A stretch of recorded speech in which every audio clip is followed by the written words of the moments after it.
Kaylee, what is our third main topic today? Guys, this question comes from Lamartis. Hopefully I said that right.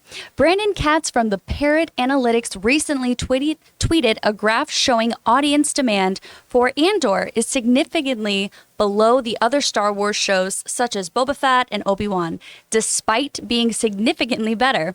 Obviously, these are not exact numbers, but what do you make of this? Do you think this will make Lucasfilm more reluctant to greenlight projects with more mature storytelling and potential new characters in favor of cameo-filled, whiz-bang rehashes of exiting characters?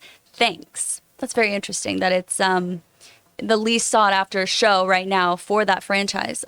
Let's see what our friends at Star Wars Net says. New data from Parrot Analytics shows that Andor is not as in demand with respect to everything else that is streaming today, as previous shows like that, The Mandalorian were. It's important to clarify what these numbers mean and why they are just one piece of the puzzle. The graphic gives away the impression that nobody is watching Andor. This is not necessarily the case. What this tells us is that there is less online talk of Andor when compared to the average series streaming today than there was for the rest of the Star Wars series. Streaming today than there were for the rest of the Star Wars series when compared to the rest of the streaming landscape at the time they came out. It's important to emphasize that this is not a viewership graphic, but rather an online demand one.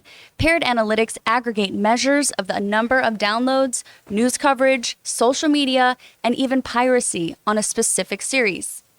John, what are you thinking? I mean, look, frankly, it's a heartbreaking statistic, right? So basically, for those of you who missed it, this graph basically came out. Again, I think Star Wars Newsnet did a great job of emphasizing this isn't a viewership graphic, it's a demand graph. Social media callouts, downloads, piracy, all that kind of stuff. And whichever way you cut it, Andor is ranking way behind on what the demand numbers were as far as searches and downloads and all that kind of stuff of the previous shows. In some cases, as much as 10x below. And the person who wrote in put it best. It's a shame because this is the best Star Wars series they've made. I love Mandalorian. I do. This is better than The Mandalorian. Of course, that's all just a subjective opinion. So it sucks to see quality is being rewarded with less attention.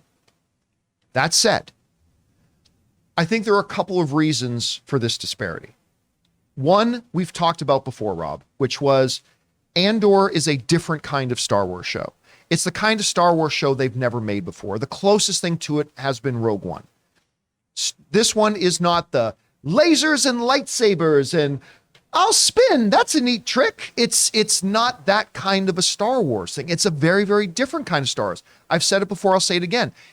Andor is Star Wars for grown-ups. Not saying if you don't like it, you're not a grown-up. Not all grown-ups will like it. I'm just saying that's who this show is targeted for. It's not targeted at kids. It's targeted at adults. The types of adults who would watch Succession or watch Yellowstone. This is the kind of show that those people appreciate. One of the problems, though, is that, there's a lot of people who watch Yellowstone and Succession who aren't looking to go watch a Star Wars show. It's different. This is not aimed at kids. It's not the whiz bang, as you said, lasers and lightsaber show. It's an adult drama. That's one thing. And I think that's probably the most major part. Another one that some people will point out is that like when Mandalorian and other shows like that came out, there wasn't any real stiff streaming competition. This Andor has been coming out concurrently with House of the Dragon and Rings of Power. And regardless of however you feel about House of the Dragon, Rings of Power, what is undisputable fact is that the viewership numbers on those shows have been through the effing roof. Like they've been huge. And so that's been getting a lot of attention. Hell, even competition from its own network in She-Hulk to a degree, right? So does that fully explain why it would trail so far behind those other shows? No, but I think those are two important factors to figure into it. And again, it is a shame because it's the best they've ever done. And the message we as the audience are sending to Lucasfilm is we don't want great adult drama. That's the message we're sending. And so I hope more people get on board with it. Anyway, Rob, you see these numbers. First of all, what's your first reaction when you see these numbers? And secondly, what would you attribute it to? Well, first of all, they admitted, the article says that it doesn't have the social media reach, Andor doesn't, that the other Star Wars shows had. Dude, if you called this show Mon Mothma, it would have more social media reach. Because the problem is Andor was a secondary or a co-lead in Rogue One. It was Jyn Erso's story. So what they're doing is they're not even giving you a marquee character in the Star Wars universe, somebody that has a long history. Look, everyone loves Rogue One. Most people do. But Cassian Andor was a secondary character to Jyn Erso and her journey. So I would say that a lot of this show is starting in a way from square one. It's a different kind of a show. It's a character that is now being injected into. By the way, there's going to be more Star Wars about Cassian Andor at the end of this show than any other Star Wars character. Yeah, we're going to end up with 24 episodes. 24 episodes. I mean, there'll be eventually that many for The Mandalorian as well. But I think that, look, The Mandalorian is just Boba Fett under a different name. So people are interested in that. Obi-Wan Kenobi, Boba Fett. These are things people are tweeting about. They're talking about. It's all over social media. And this show, because it's the people that watch Succession, like, are not going, oh my God, did you see the last episode of Succession? It's more adult oriented. Yeah. So these social media numbers are a little bit skewed. I'll bet you, I mean, look, it's never going to get the viewership that Boba Fett or Obi-Wan or The Mandalorian were getting. They knew that going in. I bet, though, that this has a longer tail. I agree.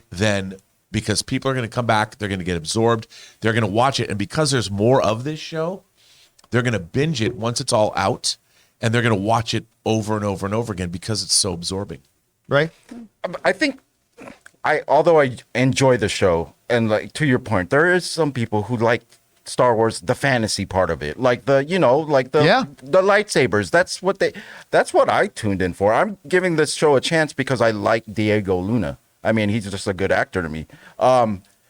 It's like we said about Secret Wars, Secret Handshake. This is like not Star Wars. It's like Star Walks. Secret Skirmish.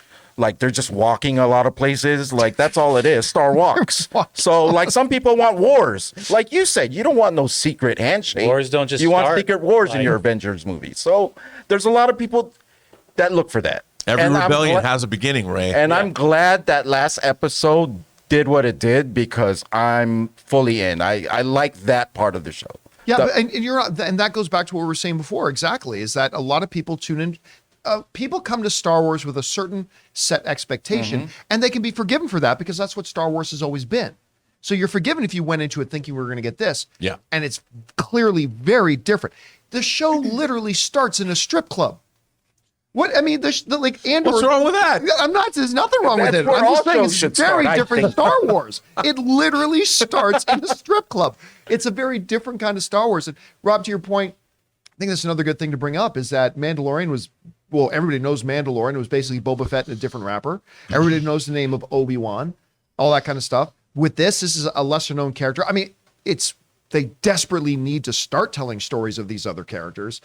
But again, it's going to be interesting to see it. And I think you're right. I think this is going to be something that has a longer tail and that people catch on with more. Question is for you guys. What do you think about this? Andor, which, I mean, to me is the best Star Wars show they've made so far, but it's trailing significantly behind.